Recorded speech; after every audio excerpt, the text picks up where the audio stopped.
Olá, pessoal. Estamos de volta. Depois de algum tempo, depois da eleição, fizemos uma conversa rápida e eu justifiquei o silêncio, né, que ficaria num período de silêncio. Acho que é importante essa reflexão depois de uma refrega desta proporção, né, de um enfrentamento dessa natureza. E entendi também que é preciso a humildade. Quando se perde, você precisa ter a humildade de se recolher um pouco e refletir sobre tudo o que ocorreu. Eu pedi uma licença temporária, por isso não estou exercendo o mandato, estou aqui em Brasília hoje, porque vim para presidir uma reunião da bancada do Podemos no Senado. E é esta comunicação que eu quero fazer agora a todos vocês que são meus amigos, que me acompanham há tanto tempo, né? Pela rede, pelo Facebook. Nós fizemos uma reunião pela manhã, aqui no gabinete, esse é o gabinete da liderança do Podemos, no Senado Federal. Compareceram todos os nossos senadores, o Romário, a Rose de Freitas, o novo senador, o Oriovisto, que vem do Paraná reforçar a nossa bancada, e o Eumano Ferrer. Somos 5 senadores e teremos mais alguns senadores que virão, certamente já estão em entendimento conosco, além da possibilidade de fusão de partidos em razão da cláusula de barreira, cláusula de desempenho. Portanto, teremos uma bancada fortalecida. Fizemos uma rápida análise da eleição, da campanha eleitoral, mas o objetivo foi discutir qual será o comportamento do partido diante do novo governo, do governo Bolsonaro. E há um consenso de que nós devemos trabalhar a favor do Brasil, que o que importa é o país. Nós estamos vivendo uma crise, aliás, essa palavra foi repetida incansavelmente por muita gente durante tanto tempo, crise sem precedentes, não é? Aliás, toda crise que aparece, nós afirmamos que é uma crise sem precedentes, né? Isso nós já afirmamos há tantos anos. Eu me lembro bem quando a inflação passava de 80% ao mês, a gente dizia essa é uma crise sem precedentes, a maior crise da história, da crise financeira da história da administração pública brasileira. Eu mesmo repeti isso inúmeras vezes e novamente, nós fomos obrigados a afirmar, especialmente durante a campanha eleitoral, que nós estamos vivendo uma crise sem precedentes no nosso país. Mas é uma crise, isso que é fundamental dizer. E eu que andei pelo Brasil, conheci melhor o país, conheci melhor a nossa gente, passei a sentir ainda com maior profundidade o drama vivido pelos brasileiros, os chamados despossuídos, não é? Aqueles que são jogados muitas vezes como farrapos humanos nas ruas ou nas estradas do país, sem emprego, sem moradia, sem esperança. Então, isso tudo nos toca. Então, neste momento, o que importa é o país. O que importa é o povo brasileiro. Nós temos que esquecer eventuais mágoas, ressentimentos, né? O que foi de confronto, que fique no passado. Acho que nós temos que construir o Brasil. É uma nação a ser construída. Eu sempre disse, o Brasil é uma nação à espera de reformas.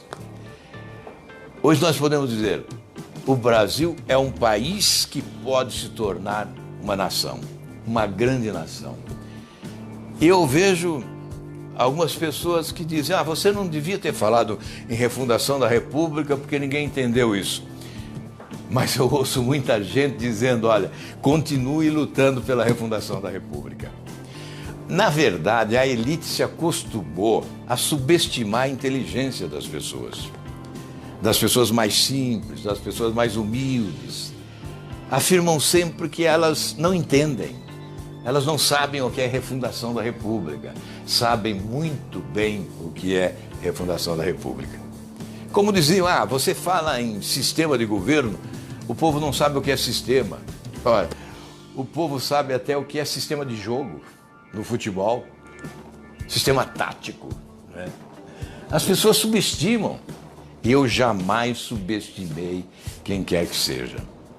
Então, para resumir, o resultado da reunião é que, evidentemente, alguns senadores com espírito mais crítico, outros já mais condescendentes, mas houve consenso.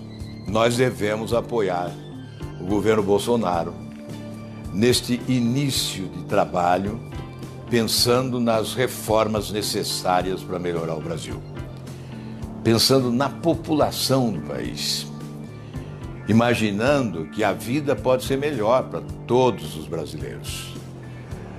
Nós agora vamos esquecer o confronto, o enfrentamento, vamos esquecer eventuais ofensas, vamos esquecer o discurso mais duro da campanha, os equívocos eventuais que possam ser cometidos no calor do debate, mas vamos nos unir a favor do Brasil. Este é o nosso objetivo.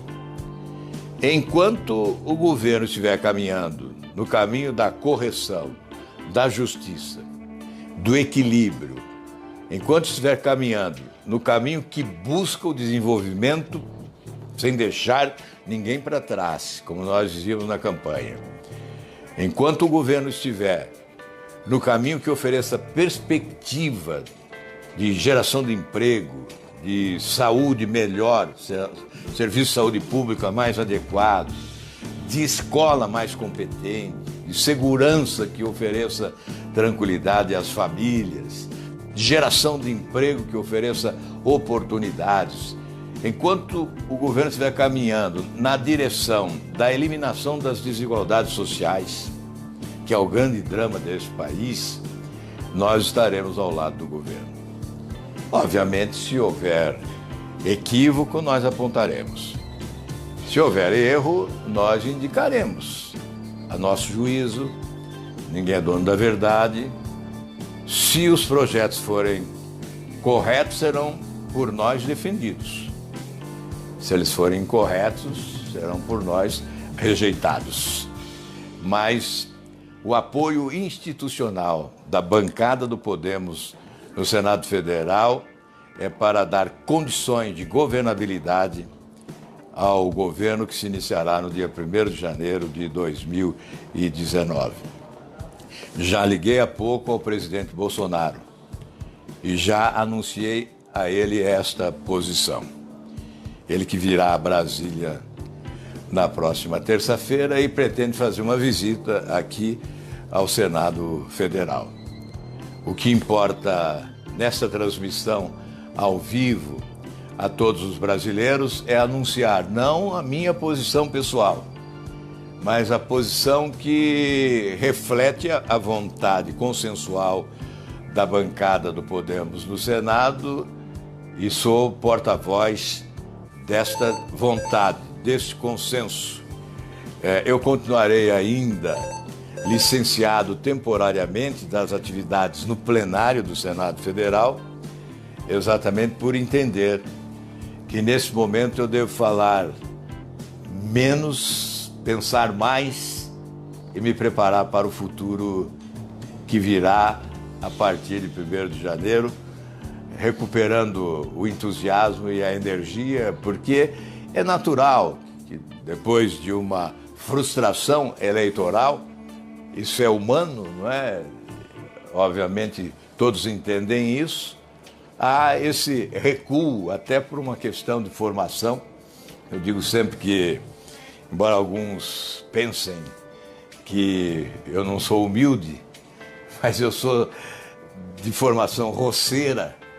Eu nasci na roça e fui criado na roça, então eu carrego comigo um pouco dessa timidez rural, desta simplicidade rural, embora as aparências muitas vezes não mostrem esta realidade, mas interiormente há sim humildade, e eu sei reconhecer um eventual fracasso, eu sei reconhecer uma eventual frustração, procuro fazer análise do que ocorreu e tenho evitado até expor a avaliação que faço da campanha eleitoral, exatamente para que a interpretação não seja distorcida, mas o que eu quero dizer é que, da nossa parte, há a disposição de ajudar o Brasil, de colaborar com o país.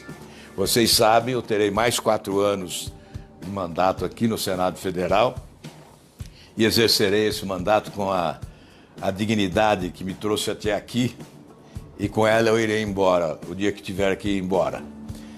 Portanto, podem contar comigo todos os brasileiros, independentemente de facção partidária, não importa a coloração política, o que importa é o interesse do país.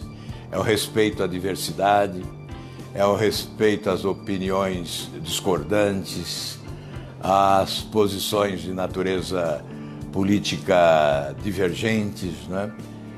Isso nós saberemos respeitar como democratas, mas colocaremos sempre o Brasil acima de tudo, né? Nós estaremos aqui para defender o interesse nacional, claro, o interesse do meu Estado, mas hoje o Brasil é o nosso Estado e nós temos que defender os interesses de todas as regiões, do Norte, do Sul, do Leste, do Oeste, do Nordeste, do sofrido Nordeste, né? E nós precisamos reconhecer que os brasileiros estão vivendo a expectativa de mudança, com a natural desconfiança de muitos, já que 89 milhões de eleitores não votaram no presidente eleito, 57 milhões votaram e 89 milhões não votaram, votaram 47 milhões no seu adversário, e depois tivemos abstenção, tivemos votos nulos, votos brancos, contabilizando 89 milhões de brasileiros. E o Bolsonaro, o presidente, tem que governar para os 57 milhões que nele votaram e para os 89 milhões que não votaram. Cabe a ele agora conquistar 89 milhões de eleitores que, insatisfeitos, não votaram e que poderão ser conquistados, obviamente, em razão dos resultados do novo governo. Nós estamos falando em eleitores, mas somos 208 milhões de brasileiros. E é preciso que o governo se faça em nome de 208 milhões de brasileiros e não apenas daqueles que fizeram a opção, a escolha de votar no número 17 do presidente Bolsonaro. Eu que já manifestei a ele pessoalmente o desejo de sucesso, faço agora publicamente a minha manifestação sincera. Desejo a ele um grande governo, que ele tenha muito sucesso, porque quem tem que ganhar de verdade é o Brasil. Um abraço a todos e muito obrigado.